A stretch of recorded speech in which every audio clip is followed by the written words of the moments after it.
दत्ता दिगंबराया हो स्वामी मला भेट द्या हो.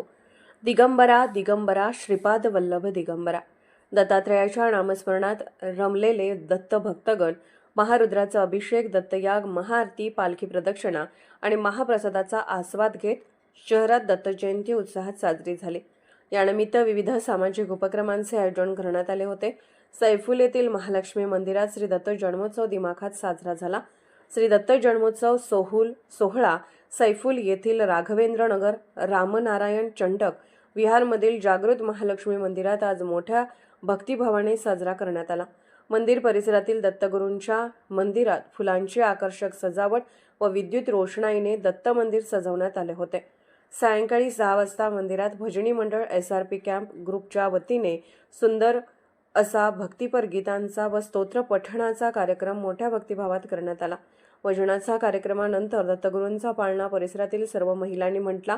श्री गणेशाची आरती, श्री महालक्ष्मीची आरती, श्री स्वामी समर्थांची आरती, श्री दत्त दिगंबर महाराज यांची आरती करण्यात आली होती. सर्व भक्तगणांनी दत्तगुरूंच्या पादुकावर पुष्पवृष्टी केली. नंतर पालखी कार्यक्रम घेण्यात आला. पालखी मिरवणूक वाजत गाजत आनंदात उत्साहात मंदिर परिसरात काढण्यात आली. मंदिर परिसरातील अनेक नगरातील नागरिकांनी दर्शनासाठी मोठ्या प्रमाणात शिस्तबद्ध पद्धतीने दर्शन घेत होते. जागृत महालक्ष्मी मंदिराचे वैशिष्ट्य म्हणजे जो कोणी देवी भक्त महालक्ष्मीचे मनोभावे दर्शन घेईल त्याचे सर्व मनोकामना पूर्ण झालेल्या आहेत, असे मंदिराचे ट्रस्टी मोतीबणे सर सांगत होते. दर्शन झाल्यानंतर सर्व भाविकांना महाप्रसादाचे वाटप करण्यात आले. महाप्रसादाचा स्वाद सर्व भक्तांनी मनोभावे घेतला.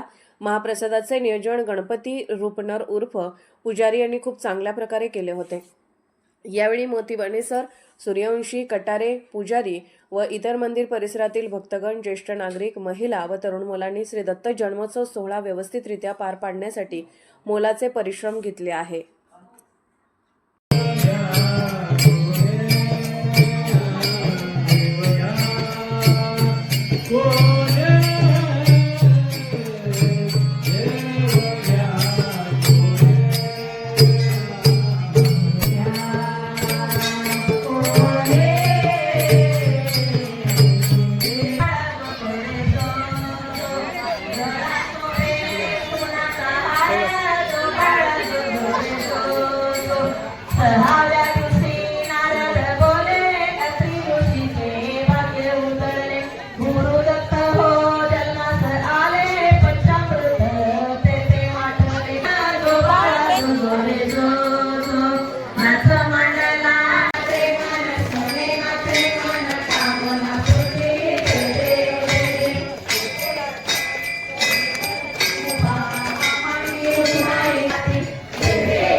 आई अंबे जगदंबे, आई अंबे जगदंबे, तुझी होते गावात मिरवीन, तुझी पालखी गावात मिरवीन.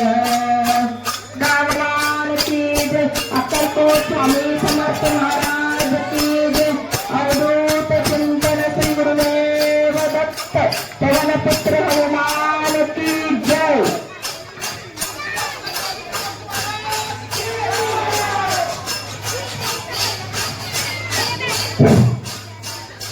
100 वर्षापूर्वीचं हे महालक्ष्मी मंदिर, त्याचं जीर्णोद्धार आम्ही 15 वर्षापूर्वी या ठिकाणी आमचे आमने साहेब, शिंदेताई, कुलकर्णीताई आणि इतर महिला आणि आमचे मोहन धुमाल साहेब, कटारे साहेब, आमचे बाबूजी सूर्यवंशी साहेब, तसेच आमचे पुजारी साहेब, आमचे रंडाळे साहेब असे अनेक जण मिळून आम्ही या ठिकाणी त्या मंदिराचा जीर्णोद्धार केला. महालक्ष्मीचे जीर्णोद्धार झाल्यानंतर त्याच्या समोर सभामंडप आणि परिसरामध्ये बाजूला भिंती बांधल्या आणि भिंतीच्या आत आमच्या भक्तांच्या इच्छेप्रमाणे, नागरिकांच्या इच्छेप्रमाणे हनुमान मंदिर, नवग्रह मंदिर, दत्ताचं मंदिर, विठ्ठल रुक्मिणीचं मंदिर, महादेवाचं, गणपतीचं आणि नागदेवाचं मंदिर अशा पद्धतीचे सुंदर अशा पद्धतीचे मंदिरं आणि त्या मंदिरावरती ऐतिहासिक अशा पद्धतीचे वृक्ष प्रत्येक केले जातात. आज दत्त जयंती निमित्त आज हजारो भक्त मंडळ या ठिकाणी उपस्थित झालेले आहेत. या ठिकाणी खूप सुंदर अशा पद्धतीचं भजनी मंडळ, SRPT आमचं भजनी मंडळ या ठिकाणी सेवा दिलेलं आहे. महालक्ष्मी महिला भजनी मंडळ सेवा दिलेलं आहे आणि आमचे नगरवासियांचे सगळे तरुण वर्ग या ठिकाणी कार्य करतात आणि आमचे पुजारी माऊली आणि कटारे साहेब यांनी अत्यंत सुंदर अशा पद्धतीचा महाप्रसाद बनवलेला आहे आणि अनेकांनी या महाप्रसादामध्ये सहकार्य केलेलं आहे आणि म्हणून आज सुंदर अशा पद्धतीचा दत्तात्रयाचा पाळणा, भजन, नामस्मरण आणि पूर्णपणे देवीची छबिना या ठिकाणी काढण्यात आलेला आहे आणि आता महाप्रसाद वाटप चालू आहे. हजारो लोकांचं या ठिकाणी महाप्रसाद वाटप चालू आहे. सर्वांच्या सहकार्यानं, प्रेमानं आणि या ट्रस्टीच्या कष्टामुळं हे सगळ्या गोष्टी या ठिकाणी घडत आहेत. धन्यवाद. दररोज हजारो भक्त या ठिकाणी येऊन प्रसाद घेतात. नवरात्रीमध्ये नवरात्राचा पूर्ण उत्सव चालतो. त्यानंतर पाडव्याला दीपोत्सव होतो आणि महाशिवरात्री दिवशी पूर्ण ग्रंथ वाचन होतं आणि त्याचा प्रसाद वाटप होतो. प्रत्येक गुरुवारी आपण सर्व देवतांची आरती करतो. सकाळी आरती होते. या दोन्ही नगरामध्ये अतिशय उत्साहानं मोठ्या वातावरणामध्ये हे धार्मिक कार्य पार पडत आहे आणि यासाठी सर्वांचं सहकार्य लाभत आहे. म्हणूनच हा कार्यक्रम आपण या ठिकाणी यशस्वी करत आहोत.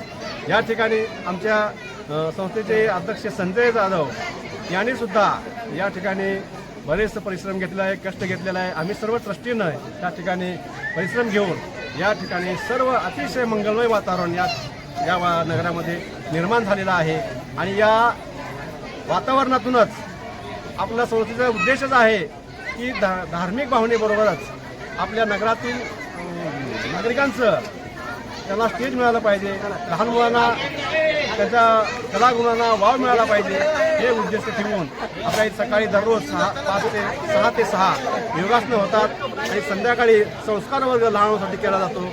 असे विविध कार्यक्रम या संस्थेमार्फत, या ट्रस्टीमार्फत राबवले जातात आणि सर्व धार्मिक कार्यामध्ये सर्व महिला मंडळ अतिशय हिरिरीनं भाग घेऊन या आनंदामध्ये सहभागी होतात. धन्यवाद.